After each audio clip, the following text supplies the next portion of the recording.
Hello बच्चों, class 12th physics के एक और शानदार सेशन में आप सभी का मैं गीतेश पांडे हार्दिक स्वागत करता हूं। जैसा कि हम लोग जो है बोर्ड परीक्षा की तैयारी के दृष्टिकोण से इम्पॉर्टेंट प्रश्नों की एक श्रृंखला लेकर जो है चल रहे हैं, उसी क्रम में आज हम लोग एक और नए चैप्टर की शुरुआत करते हैं जिसका नाम है सरल परिपथ। बच्चों, यहाँ जो है सरल परिपथ नाम से ही ये स्पष्ट है कि ये सरल होने वाला है, लेकिन ऐसा नहीं होने वाला है।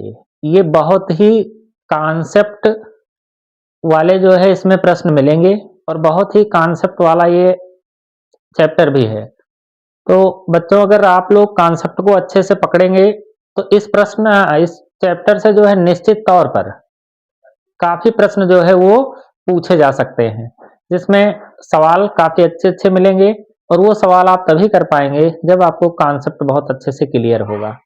तो आइए एक और धमाकेदार क्लास की हम लोग शुरुआत करते हैं। जैसा कि देखिए, सबसे पहले अगर देखें तो यहाँ बोर्ड पर ही स्पष्ट है कि लिखा है, पाठ का नाम क्या है हमारा, सरल परिपथ। ठीक, इसमें सबसे पहले हमको क्या पढ़ना है, सेल का विद्युत वाहक बल, टर्मिनल वोल्ट का आंतरिक प्रतिरोध, इसकी परिभाषा जो कि बोर्ड परीक्षा में पूछी जा सकती है। और उसके बाद फिर V बराबर E माइनस आई आर का निगमन, मतलब सेल के टर्मिनल वोल्ट का विद्युत वाहक बल और आंतरिक प्रतिरोध में जो कि संबंध हम पढ़ने वाले हैं। तो आइए एक बहुत ही धमाकेदार क्लास की हम लोग शुरुआत करते हैं।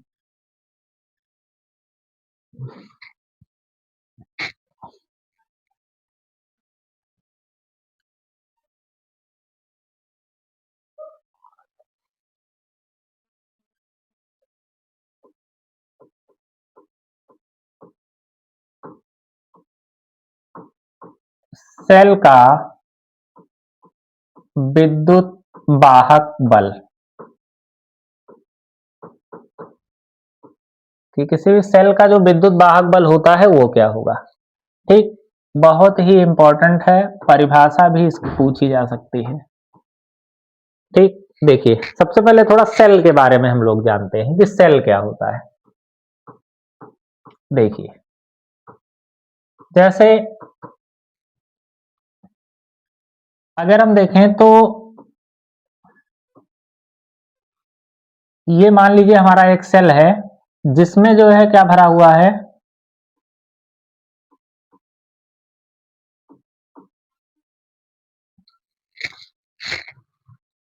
इसमें अगर देखें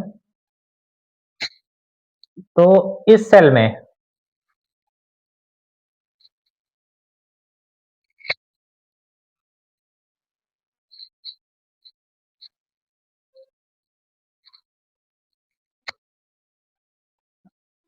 देखिए ये हमारा एक सेल है, ठीक, जिसमें ये दो जो है प्लेटें लगी हैं, एक है एनोड और एक है होता है कैथोड। जैसे ये है एनोड और ये है कैथोड। ठीक, दो छड़े हैं। अब इसमें सेल में अगर देखें तो इसमें जो है एक पदार्थ भरा होता है जिसे कहते हैं वैद्युत अपघट्य।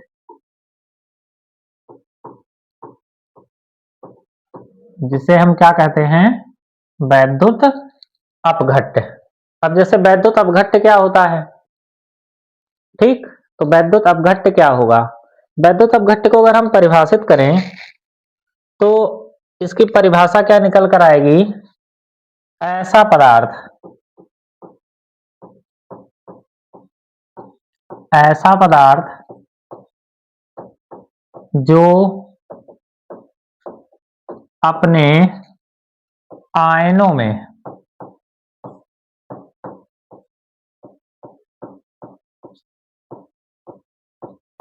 टूट जाता है, ऐसा पदार्थ जो अपने आयनों में टूट जाता है वैद्युत अपघट्ट कहलाता है।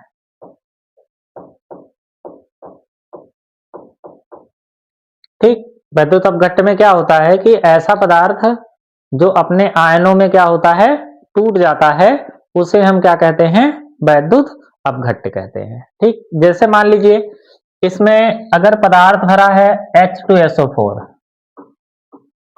तो जब ये टूटेगा तो ये टूटेगा H प्लस आयन में और HSO4 माइनस आयन में टूटेगा। ठीक, जैसे चालक में बच्चों, जैसे अगर चालक है हमारा,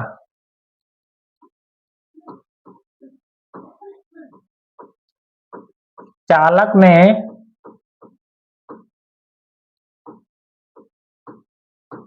विद्युत का प्रवाह किसके कारण होता है, मुक्त इलेक्ट्रॉन के कारण। किसी चालक में जो विद्युत का प्रवाह होता है वो किसके कारण होता है, मुक्त इलेक्ट्रॉन के कारण।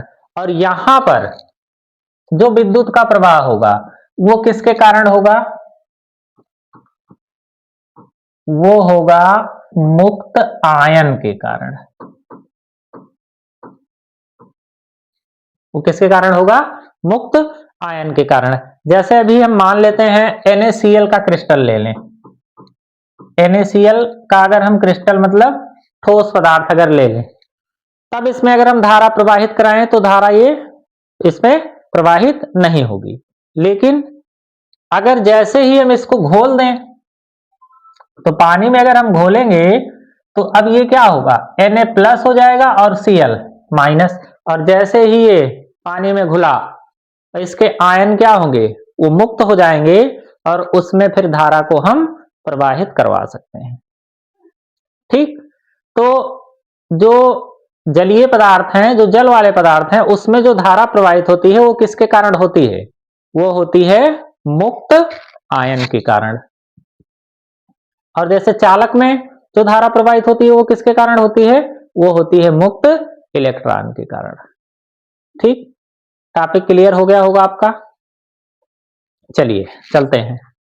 अब देखिए, अगर देखिए ये एनोड जो है इस पर प्लस चार्ज होता है और कैथोड पर कौन सा चार्ज होता है, ये माइनस चार्ज होता है। ठीक, तो ये तो हम सेल के बारे में जो है संक्षेप में कुछ इंपॉर्टेंट पॉइंट जो है वो पढ़ चुके। ठीक, चलते हैं। अब सेल का जो विद्युत वाहक बल है, अब जैसे अभी सेल क्या है, ये अभी देखें तो सेल को हम काम में नहीं ले रहे हैं। सेल को क्या कर रहे हैं, हम काम में नहीं ले रहे हैं, क्योंकि देखिए एनोड और कैथोड जो दोनों टर्मिनल हैं इसके, यहां पर इसके साथ बाहर कोई भी परिपथ नहीं जोड़ा गया है, इसलिए हम सेल को काम में नहीं ले रहे हैं। तो जब हम सेल को काम में नहीं लेते हैं, अर्थात सेल कैसा है, ये अभी खुले परिपथ में है, तो जब हम सेल को काम में ना लें, अर्थात सेल खुले परिपथ में हो, उससे हम धारा प्राप्त ना करें, तो तब सेल के जो दोनों इलेक्ट्रोड हैं, जो एनोड और कैथोड के बीच, जब यहां पर हम विभवांतर देखेंगे, इसके बीच जब विभवांतर देखेंगे, तब जो विभवांतर होगा उसी को हम क्या कहते हैं, सेल का विद्युत वाहक बल कहते हैं। ठीक, आइए जो है इसकी हम परिभाषा अगर लिखें तो देखिए, जब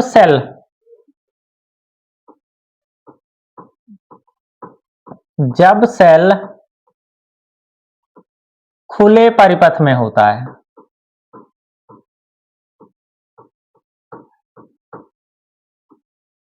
जब सेल खुले परिपथ में होता है, अर्थात हम उससे धारा प्राप्त नहीं करते हैं, तो सेल के दोनों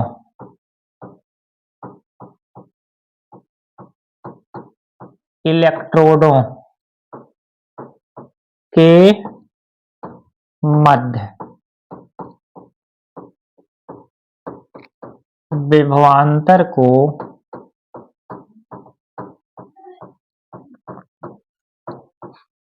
सेल का विद्युत वाहक बल कहते हैं। ठीक, जब सेल कैसा हो, जब सेल खुले परिपथ में होता है, मतलब जब हम उससे धारा को प्राप्त नहीं करते। अभी देखिए जैसे सेल क्या है, जब इसको हम किसी बाह्य परिपथ से जब तक नहीं जोड़ेंगे तब तक ये कैसा है, खुला परिपथ है। ठीक, तो जब ये सेल कैसा होता है, खुले परिपथ में होता है, अर्थात हम उससे धारा प्राप्त नहीं करते हैं, तो सेल के दोनों इलेक्ट्रोडों के मध्य जो विभवांतर होगा उसको सेल का विद्युत वाहक बल कहते हैं। ठीक, इसे ई से प्रदर्शित करते हैं। ठीक, और इसका जो मात्रक होगा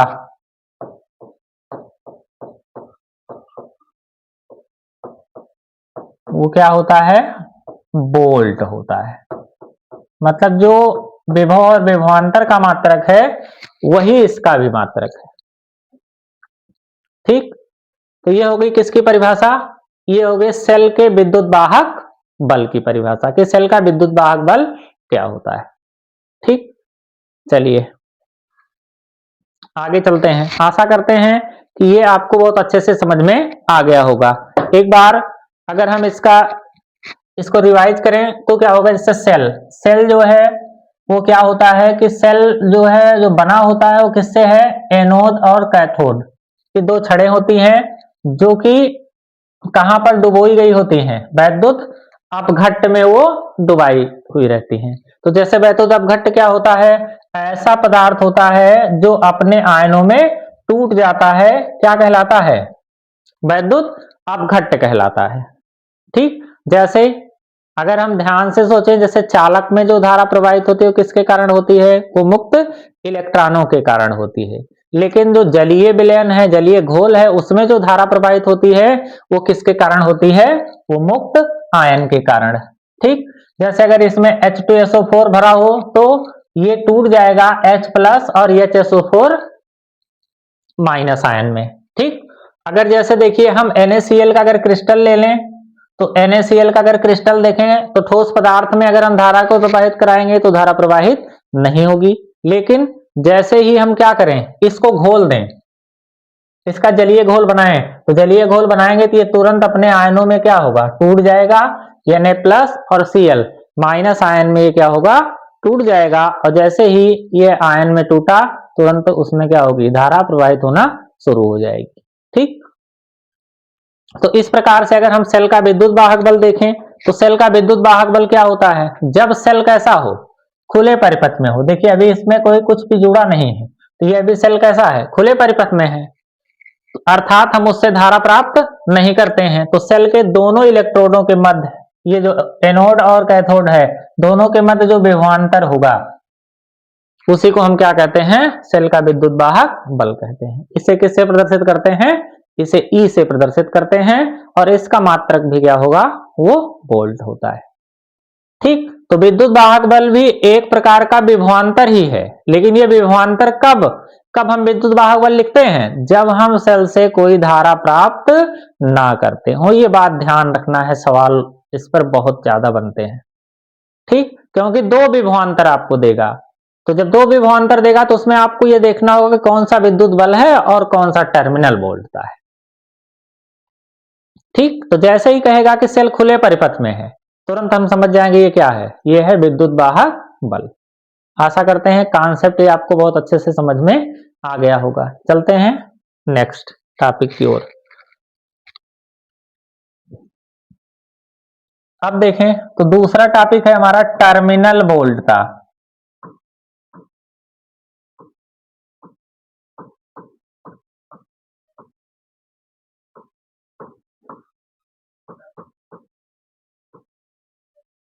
ठीक, ये भी परिभाषा कई बार बोर्ड परीक्षाओं में पूछी जा चुकी है कि टर्मिनल वोल्टता क्या है। अब देखिए टर्मिनल वोल्टता क्या होगी। अब जैसे यहां देखें,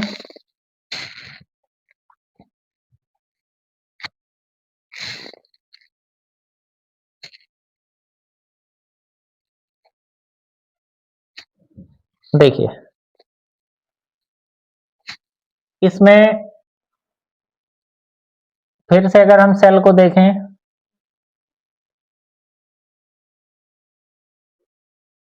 ठीक, तो ये हमारा कैथोड और एनोड, ठीक।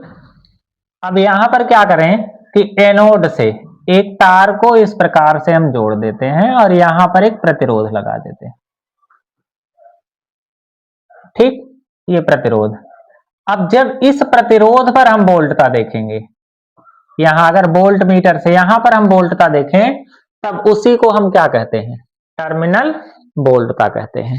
अब देखें ये परिपथ कैसा हो गया। अब अगर यहां पर देखेंगे तो अब यहां से अगर ये एनोड है, इस पर प्लस चार्ज है और इस पर माइनस चार्ज है, तो अब क्या होगा कि अब तो धारा प्रवाहित होगी ना। अब अगर देखेंगे तो इसमें क्या होगा, अब तो धारा प्रवाहित होगी।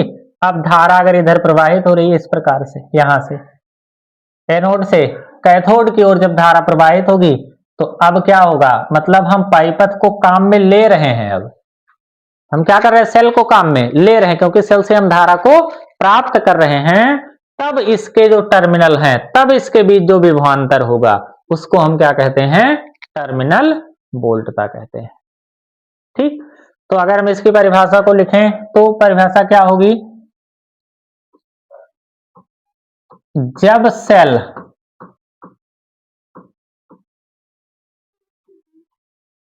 बंद परिपथ में होता है,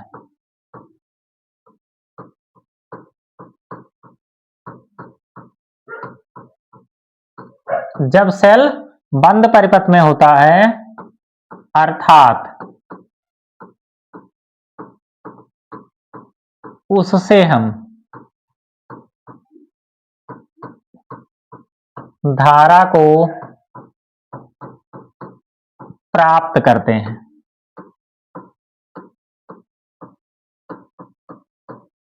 तो सेल के दोनों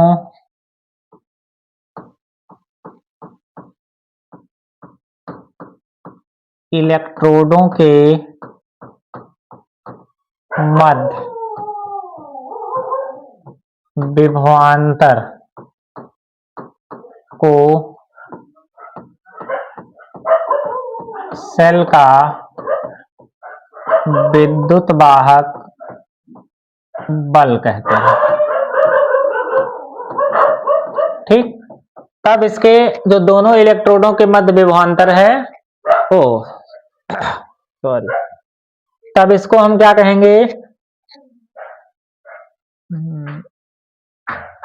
तब इसको हम कहते हैं, इलेक्ट्रोडों के मध्य विभवांतर को सेल का टर्मिनल वोल्टता कहते हैं,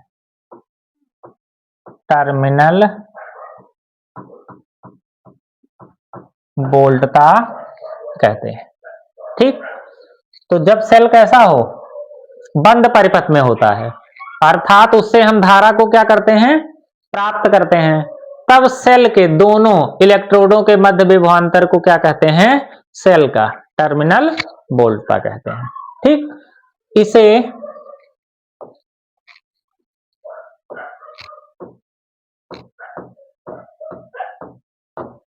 भी से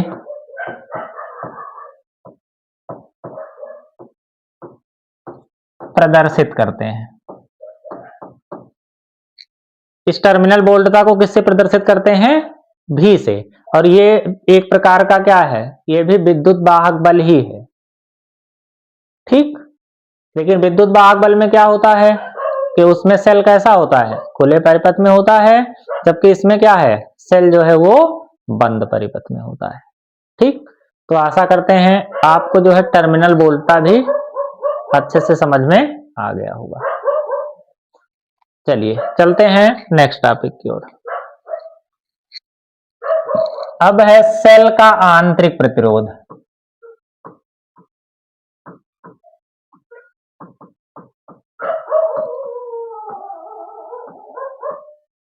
सेल का आंतरिक प्रतिरोध। अब देखिए, जैसे जब सेल को बनाया गया, तो यहां पर जो वैद्युत अपघट्ट है, ये जो यहां वैद्युत अपघट्ट भरा हुआ है, तो ये क्या कर रहा था, ये भी धारा के मार्ग में जो है वो रुकावट उत्पन्न कर रहा था। देखिए वैद्युत अपघट्ट में चूंकि H प्लस और HSO4 माइनस आयन होंगे, तो जैसे जो प्लस है वो क्या करेगा, जैसे यहां से अगर कोई प्लस आवेश यहां आ रहा है, तो ये प्लस जो है यहां पर, ये क्या करेगा, इसका यहां से जो आवेश आ रहा है उसका ये क्या करेगा, विरोध करेगा।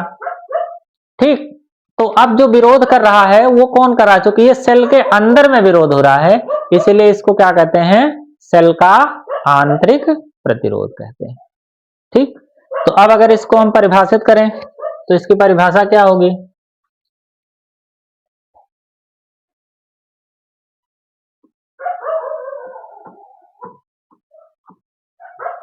धारा के मार्ग में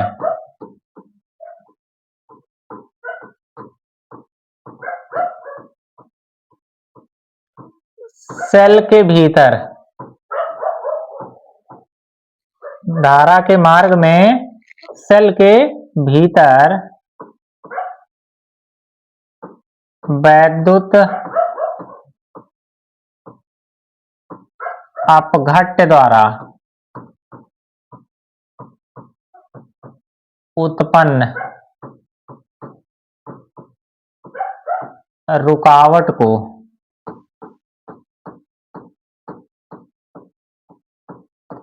सेल का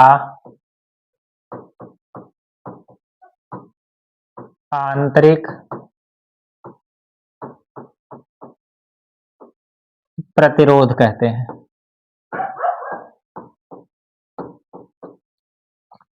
धारा के मार्ग में सेल के भीतर जो धारा यहां से प्रवाहित हो रही है, और सेल के भीतर जो ये वैद्युत अपघट्ट उसमें रुकावट उत्पन्न कर रहा है, उसी को क्या कहते हैं, सेल का आंतरिक प्रतिरोध कहते हैं। इसे स्मॉल आर से प्रदर्शित करते हैं।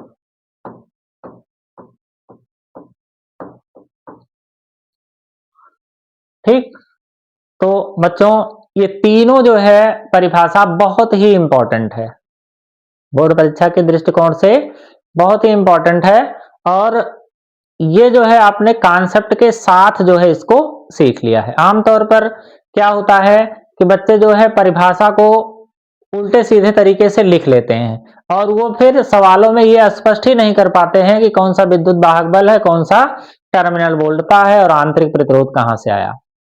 तो चूंकि क्लास 12th में अगर आप लोग जो है 11th 12th में जब भी अगर क्लास अटेंड कर रहे हैं, तो अगर आप कॉन्सेप्ट के साथ नहीं पढ़ेंगे तो फिर आपसे आंकिक प्रश्न नहीं हो पाते हैं, और बोर्ड परीक्षा में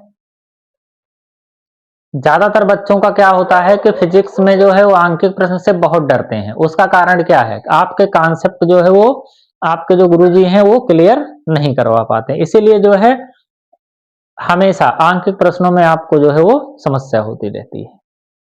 तो आइए अब हम नेक्स्ट टॉपिक की शुरुआत करते हैं, जो कि बहुत इंपॉर्टेंट होने वाला है, इस पे सवाल भी खूब बनते हैं। जैसे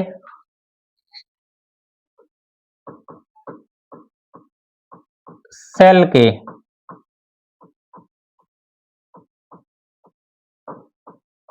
विद्युत वाहक बल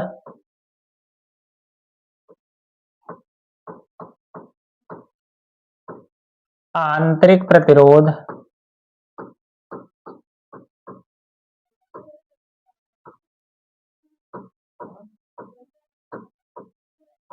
तथा टर्मिनल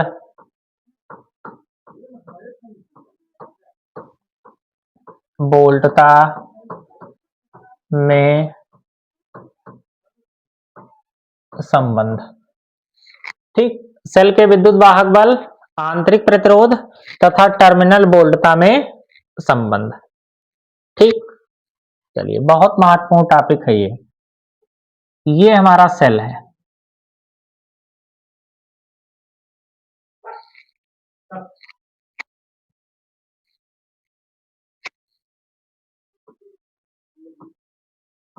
ठीक, और ये इसका कौन सा प्रतिरोध है? आंतरिक प्रतिरोध है। ये इसका विद्युत वाहक बल E है, ये प्लस है और ये माइनस है।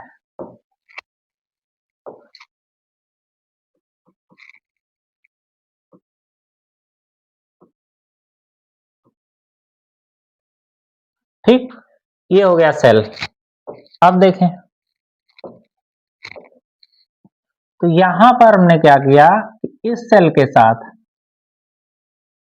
एक बाह्य प्रतिरोध जोड़ दिया। ठीक, सेल के साथ हमने क्या किया, एक जो है बाह्य प्रतिरोध को जोड़ दिया R।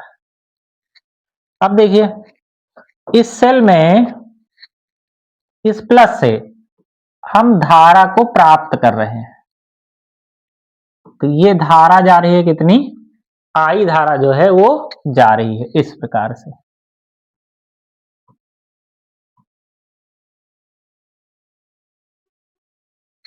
ठीक, अब देखें तो अगर हम सेल का कुल प्रतिरोध देखें या कहें कि जैसे ये जो सेल का आंतरिक प्रतिरोध है R है और बाह्य प्रतिरोध इस परिपथ का बाह्य प्रतिरोध कैपिटल R है, तो अगर हम परिपथ का कुल प्रतिरोध देखें तो कितना होगा? परिपथ का कुल प्रतिरोध,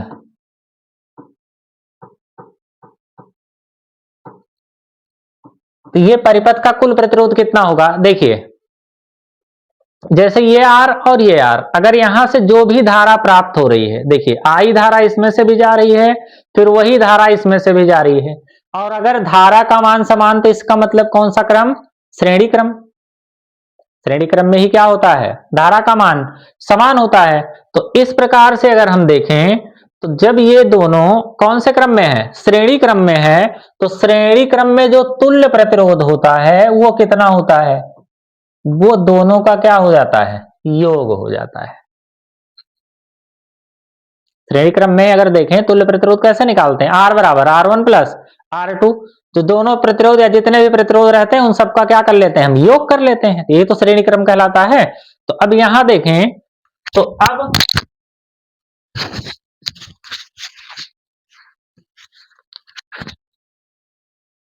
आगे अगर हम देखें तो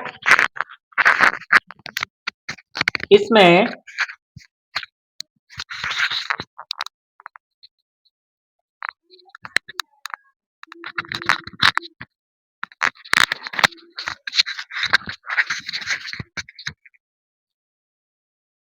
परिपथ में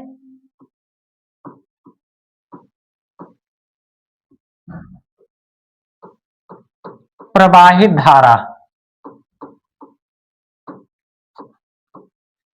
कि परिपथ में कितनी धारा प्रवाहित होगी, तो I बराबर क्या होता है? जैसे अगर ओम के नियम से देखें तो चूंकि V बराबर क्या होता है? IR, तो I बराबर क्या हो जाएगा यहां? ये हो जाएगा V अपान कितना? R। तो V यहां क्या है?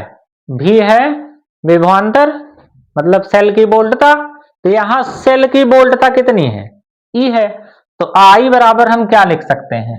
E अपान R, मतलब परिपथ का कुल प्रतिरोध। तो परिपथ का कुल प्रतिरोध कितना है? वो है R प्लस R। परिपथ का जो कुल प्रतिरोध है वो कितना है? वो है R प्लस R। अब चलिए आगे अगर चलते हैं यहां तो यहां पर अगर हम इसका तिरछा तिरछा गुणा कर लेते हैं तो E बराबर क्या निकल कर आएगा? यहां E बराबर इस अगर आई से हम गुणा कराएं तो आई आर और प्लस ये वाला आई आर, मतलब आई कैपिटल आर और प्लस आई स्मॉल आर। अब यहां देखें तो चूंकि आई आर बराबर क्या होता है, आई आर का मतलब क्या होता है यहां भी, मतलब टर्मिनल बोल्ट का। तो अब क्योंकि देखिए जब सेल को हम काम में ले रहे हैं तो यहां जो जब काम में लेंगे तब इसके सिरों के बीच जो विभवांतर होगा उसको हम क्या कहते हैं, टर्मिनल बोल्टता कहते हैं। तो यहां इसके सिरों प्रतिरोध पर जो बोल्टता होती है वो आई इंटू आर होती है। तो अब यहां पर चूंकि आई आर बराबर भी, तो हमारा ई बराबर क्या निकल कर आएगा यहां पर, तब हम अगर देखें तो हमारा ई बराबर निकल कर आएगा आई आर का मतलब भी और प्लस आई आर। अब अगर यहां देखें तो भी बराबर क्या हो जाएगा, ई माइनस आई आर। तो इस प्रकार से ये हमारा संबंध हो गया किसमें, भी क्या है यहां, अगर भी को देखें तो भी यहां क्या होगा, भी हमारा होगा टर्मिनल बोल्टता। ये हमारा क्या है, ये है टर्मिनल बोल्टता। ई क्या है, ई है विद्युत वाहक बल, और यहां आर क्या है, आर है आंतरिक प्रतिरोध। ठीक, ये डेरिवेशन कैसा लगा कमेंट बॉक्स में जरूर आप लिखें। बिल्कुल आसान शब्दों में जो है, बहुत ही शानदार डेरिवेशन। एक बार फिर से इसका रिवीजन करते हैं। अब देखिए, सेल के विद्युत वाहक बल, आंतरिक प्रतिरोध व टर्मिनल बोल्टता में संबंध। सबसे पहले हमने क्या किया, एक सेल बनाया और ये इसका आंतरिक प्रतिरोध है। ठीक, इसको बाह्य परिपथ से जोड़ दिया तो ये इसका क्या है, बाह्य प्रतिरोध है। सेल से हमने आई धारा को प्राप्त किया, सेल से हमने क्या किया, आई धारा को प्राप्त किया। अब यहां से जब धारा आई प्रवाहित हो रही है तो अब हमने देखा कि ये जो पूरा परिपथ है जिसमें धारा प्रवाहित हो रही है उसका कुल प्रतिरोध कितना है। तो एक बाह्य प्रतिरोध है, एक इसका आंतरिक प्रतिरोध है। क्योंकि इसमें धारा का मान समान है तो धारा का मान समान है तो ये कौन सा क्रम होगा, ये हमारा होगा श्रेणी क्रम, क्योंकि श्रेणी क्रम में ही धारा समान होती है। तो अब ये हो गया हमारा श्रेणी क्रम। तो अगर श्रेणी क्रम है तो इसका जो परिपथ का कुल प्रतिरोध कितना होगा, ये आर और प्लस आर, ये हो गया। अब परिपथ में प्रवाहित धारा कितनी होगी, क्योंकि धारा आई बराबर क्या होता है, देखिए आई बराबर भी बटे आर। भी क्या है, सेल की बोल्टता। तो जो सेल की बोल्टता है वो कितनी है यहाँ ई, तो आई बराबर ई अपान कुल प्रतिरोध आर प्लस आर। तिरछा तिरछा अगर गुणा करा ले तो ई बराबर आई आर और plus I R. I R का मतलब क्या होता है, भी। तो ई बराबर क्या हो जाएगा, भी प्लस आई आर। अब भी बराबर क्या लिखेंगे, ये इधर चला आएगा तो ई माइनस आई आर हो जाएगा। तो ये है भी टर्मिनल बोल्टता, ई क्या है विद्युत वाहक बल, और आर क्या है आंतरिक प्रतिरोध। ठीक, तो इस प्रकार से ये हमारा एक बहुत शानदार जो है वो निगमन समाप्त हो गया। ठीक, अब आगे चलते हैं। अगर इसमें कुछ हम कॉन्सेप्ट को अगर सीखते हैं, जैसे देखिए सवाल को हम सॉल्व कैसे करेंगे। जैसे अगर यहां देखें तो दो चीजें हमको मिल रही हैं। एक तो देखिए बंद परिपथ, और इसके पहले हमको क्या मिला था, खुला परिपथ। अब खुला परिपथ और बंद परिपथ क्या होता है। ठीक, अब अगर इसको हम सीखें, देखिए अब जैसे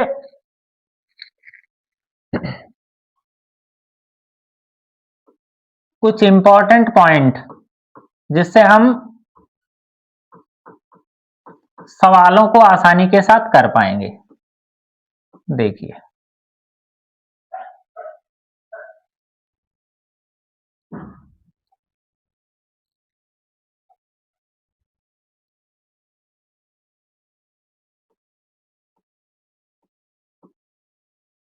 ये हो गया सेल, ये हो गया इसका आंतरिक प्रतिरोध।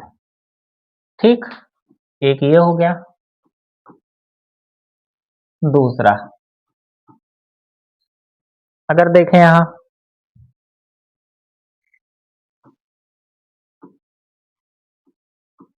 ये है सेल, ये इसका आंतरिक प्रतिरोध, 2 हो गया। तीसरे की अगर बात करें,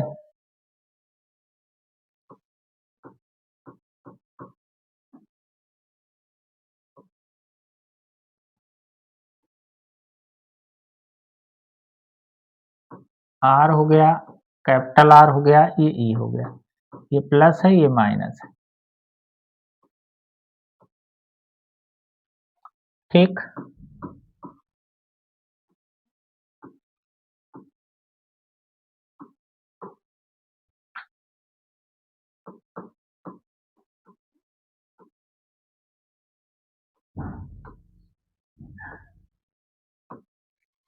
अब तीनों में अगर देखें तो सबसे पहले यहां अगर देखते हैं तो इस परिपथ से जो धारा है वो बाहर निकल रही है इस प्रकार से, ठीक। और यहां पर जो धारा की दिशा है कुछ इस प्रकार से, ठीक। अब देखिए, जैसे सबसे पहले पहला, ये परिपथ कैसा है, खुला है कि बंद है। अगर परिपथ की बात करें तो ये परिपथ कैसा है, ये खुला परिपथ है कि बंद परिपथ है। तो देखिए इसको कहते हैं बंद परिपथ। कौन सा परिपथ कहते हैं इसको, बंद परिपथ कहते हैं, ठीक। और दूसरा पॉइंट, इस पे जो टर्मिनल वोल्टता होगी,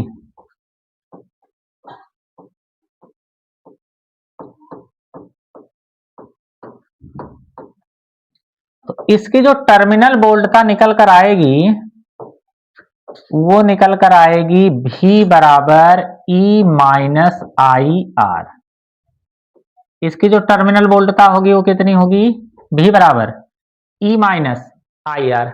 अब इसमें देखिए दो बातों का ध्यान रखना है। सबसे पहला, जैसे बंद परिपथ क्या होता है, जब किसी भी सेल से हम धारा को प्राप्त करें, जब किसी भी परिपथ से हम धारा को प्राप्त करते हैं, मतलब हम सेल से धारा को प्राप्त करें, जब किसी परिपथ में हम सेल से धारा को प्राप्त करें या सेल जो है वो आवेश को ग्रहण करे, मतलब सेल, जैसे सेल अगर देखेंगे तो सेल चार्ज भी तो होता है, तो चार्ज होने का मतलब क्या है, वो आवेश को क्या कर रहा है, ग्रहण कर रहा है। अब देखिए जैसे इसमें सेल क्या कर रहा है, आवेश को ग्रहण कर रहा है, जबकि इसमें क्या है, जैसे जब लाइट चली जाती है तो सेल क्या करता है, आवेश को, जो उसने ऊर्जा को संचित किया हुआ है वही ऊर्जा जो है आपको व्यय करता है। जो भी ऊर्जा व्यय करता है वो W बराबर VQ के रूप में होता है, मतलब उसमें आवेश जो है वो प्रवाहित होता है। तो अब यही आवेश देखिए, अब ये अभी आवेश को दे रहा है, मतलब हम इस सेल से आवेश को ले रहे हैं, और जबकि यहां पर सेल आवेश को ग्रहण कर रहा है। तो सेल चार्ज भी होता है विद्युत उत्पादन गृह से, जो लाइट आती है वो क्या करती है, सेल को चार्ज भी करती है, मतलब बैटरी जो है वो चार्ज भी तो होता है। तो अब इस समय अगर सेल से हम धारा को प्राप्त करें या सेल धारा को ग्रहण करे, तो दोनों कंडीशनों में वो परिपथ कैसा होता है, वो होता है बंद परिपथ।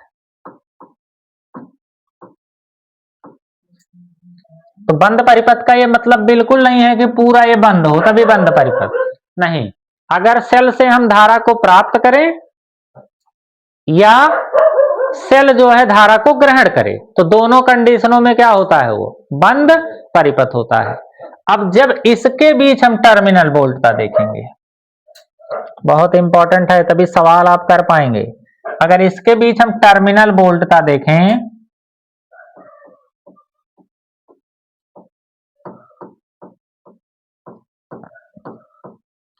तब भी बराबर क्या होगा, तब ये हो जाएगा E प्लस का आई आर।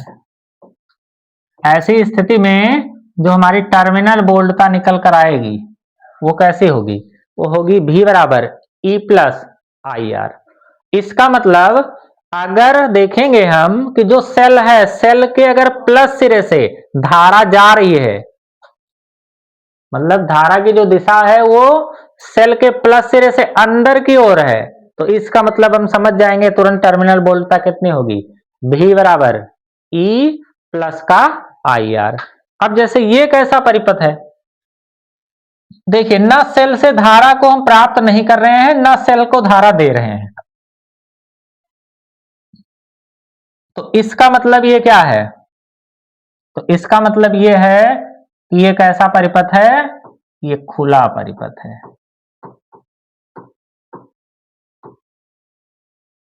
ठीक, ना सेल से हम धारा को प्राप्त कर रहे हैं, ना सेल को धारा हम दे रहे हैं, तो इसका मतलब ये कैसा परिपथ होगा, ये हमारा जो परिपथ होगा वो होगा खुला परिपथ। ठीक, तो आशा करते हैं कि खुला परिपथ और बंद परिपथ आपको अच्छे से समझ में आ गया होगा। अगर ये बात आपको अच्छे से समझ में आ गई है तभी आप सवालों को अच्छे से कर पाएंगे। ठीक, चलिए एक आध दो एग्जाम्पल इस पर हम कर लेते हैं। देखिए जैसे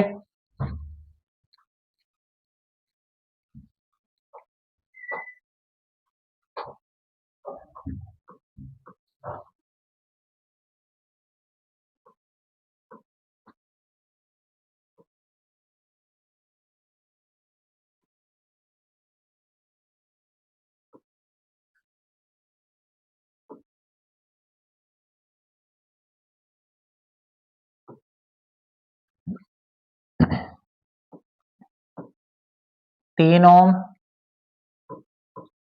1 ओम और 1 ओम, इस प्रकार के ये प्रतिरोध है। ठीक, अब देखिए यहां जो वोल्टता है वो है 5 वोल्ट, ये हमारा है कौन सा वोल्ट, 10 वोल्ट। ठीक,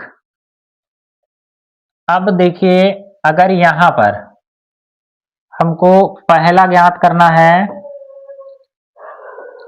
कि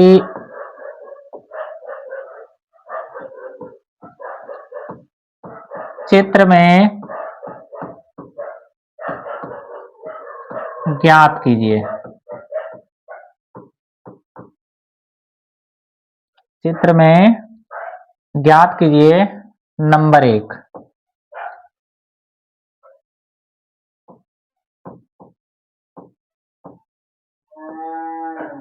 परिपथ में प्रवाहित धारा। ठीक, दूसरा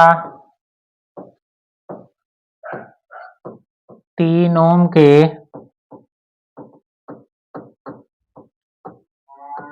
सिरों के बीच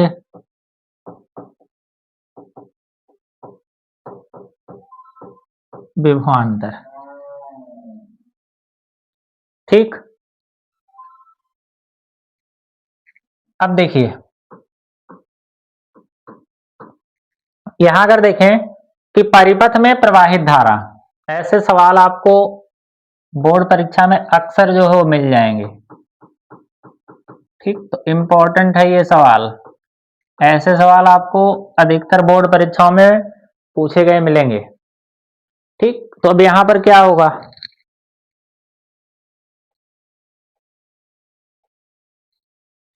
परिपथ में प्रवाहित धारा। देखिए सबसे पहले अगर परिपथ में देखें तो जो धारा हम निकालेंगे, जैसे ये 10 वोल्ट की एक सेल है, ये 5 वोल्ट का एक सेल है, तो हमेशा जो धारा निकालेंगे वो किससे निकालेंगे, वो 10 वोल्ट के ही सेल से हम धारा को निकालेंगे। तो जो भी कुछ बातों का क्या ध्यान रखना है कि जो भी सेल होगा,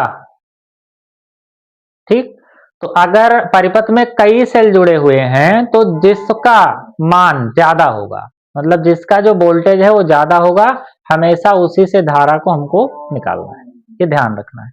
तो अब धारा को यहां से हमने निकाला, तो अब देखा कि धारा इस प्रकार से प्रवाहित हो रही है। ठीक, तो अब देखिए जैसे अगर हम धारा की बात करें तो आई बराबर क्या होगा, परिपथ में जो धारा प्रवाहित होगी वो, या अगर इसको देखें तो सबसे पहले धारा I बराबर क्या होता है, V/R। इसका मतलब हम परिपथ का कुल प्रतिरोध निकाल लें और कुल वोल्टता निकाल लें। ठीक, तो परिपथ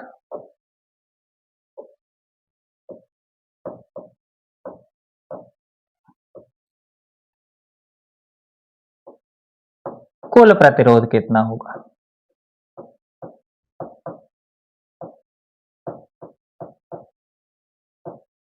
तो ये प्रतिरोध कितना हो जाएगा। अब देखिए जो भी धारा यहां से आ रही है, 3 ओम में वही धारा जा रही है, 1 में भी वही जा रही है, इस 1 में भी वही जा रही है, तो इसका मतलब ये 3, 1 और 1 कौन से क्रम में है, श्रेणी क्रम में है। तो 3 + 1 + 1 तो कितना ओम हो गया, ये 5 ओम। तो परिपथ का कुल प्रतिरोध कितना हो गया, 5 ओम।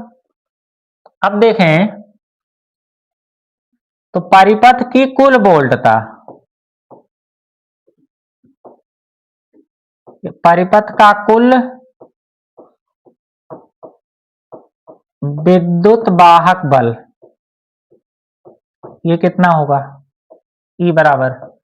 अब देखिए अगर यहां देखिए किसी भी सेल का अगर प्लस, अगर कुछ सेल इस प्रकार से जुड़ा हुआ है, प्लस माइनस फिर प्लस माइनस फिर प्लस माइनस फिर प्लस माइनस, अगर ऐसे जुड़ा है, तब जब E इक्वल निकालते हैं तो इन सभी का हम क्या करते हैं, सबका योग कर लेते हैं।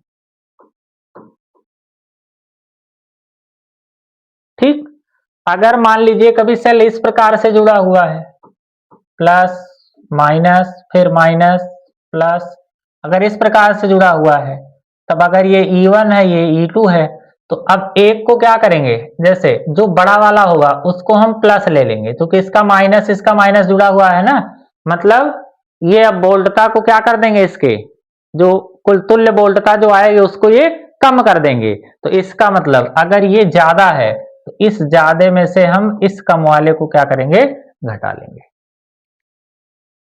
ठीक, तो इस प्रकार से तुल्य वोल्टता हम यहां निकालते हैं। तो ये ध्यान रखना है सवालों में। तो अब देखिए यहां से इसका जो प्लस है इसके माइनस से जुड़ा हुआ है, और इसका जो प्लस है वो इसके माइनस से जुड़ा हुआ है, मतलब ये सही क्रम में जुड़ा हुआ है। तो अब इसकी जो तुल्य वोल्टता होगी वो 10 और प्लस 5 कितनी वोल्ट हो गई, 15 वोल्ट। ठीक, अब इसमें धारा कितनी प्रवाहित होगी, अब प्रवाहित अगर धारा की बात करें,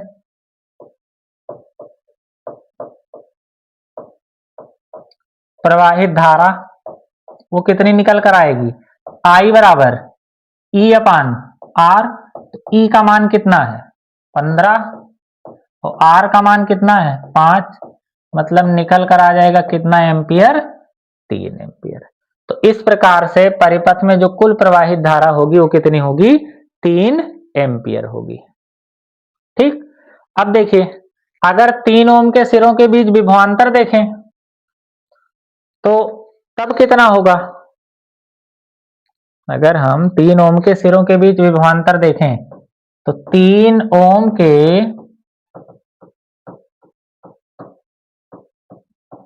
सिरों के बीच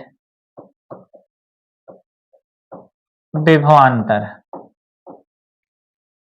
तो V बराबर क्या होगा, यहां देखिए जब प्रतिरोध पर हम वोल्टता देखते हैं तो V बराबर कौन सा सूत्र होता है, I/R। तो अब I कितना है, यहां इसमें से कितनी धारा प्रवाहित हो रही है, तो वो धारा का मान कितना है 3, R का मान कितना है, इसका प्रतिरोध कितना है यहाँ 3 ओम। तो V बराबर कितना हो जाएगा, ये हो जाएगा हमारा 9 वोल्ट। ठीक, आशा करते हैं कि ये सवाल आपको बहुत अच्छे से समझ में आ गया होगा। ठीक, अब जैसे कभी कभार क्या होगा, अब इसमें अगर तीसरा प्रश्न देखिए अगर पूछ सकता है इसमें, तो अगर हम तीसरे प्रश्न की बात करें तो अब तीसरा प्रश्न क्या पूछ सकता है इसमें, तीसरा प्रश्न इसमें पूछ सकता है कि 10 वोल्ट 10 वोल्ट के सेल के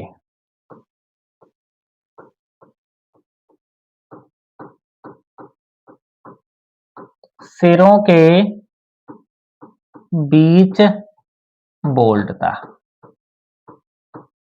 चलिए अब कितना होगा, 10 वोल्ट के सेल के सिरों के बीच बोल्ट था। तो अब जैसे 10 वोल्ट का जो सेल है वो इसके सिरों के बीच बोल्ट था, पूछ रहा है ये। ठीक, तो जब इसके सिरों के बीच बोल्ट था कहेगा तब देखिए इसमें क्या है, आंतरिक प्रतिरोध भी है और ई का मान है। तो अब देखिए चूंकि यहां से अब यही बात तो ध्यान रखनी है हमको। अब देखिए 10 वोल्ट से मतलब प्लस से धारा बाहर निकल रही है। तो अगर जब धारा बाहर निकलती है, देखिए जब धारा प्लस से बाहर निकलती है तो उस समय क्या होता है, सूत्र V बराबर E माइनस आई आर। तो ऐसी स्थिति में जो हमारा सूत्र लगेगा वो क्या लगेगा, वो लगेगा V बराबर E माइनस का कितना, आई आर। तो अब यहां पर अगर हम देखें तो अब कितना होगा ये, जब V बराबर E माइनस आई आर लगा रहे हैं तब क्या होगा, अब V बराबर E का मान कै वोल्ट हो गया 10, धारा कितनी आ रही है इसमें 3 एम्पियर, और इसका आंतरिक प्रतिरोध, इस सेल का आंतरिक प्रतिरोध 1 ओम। तो V बराबर कितना हो जाएगा 10 माइनस 3, तो V बराबर क्या हो जाएगा 7 वोल्ट।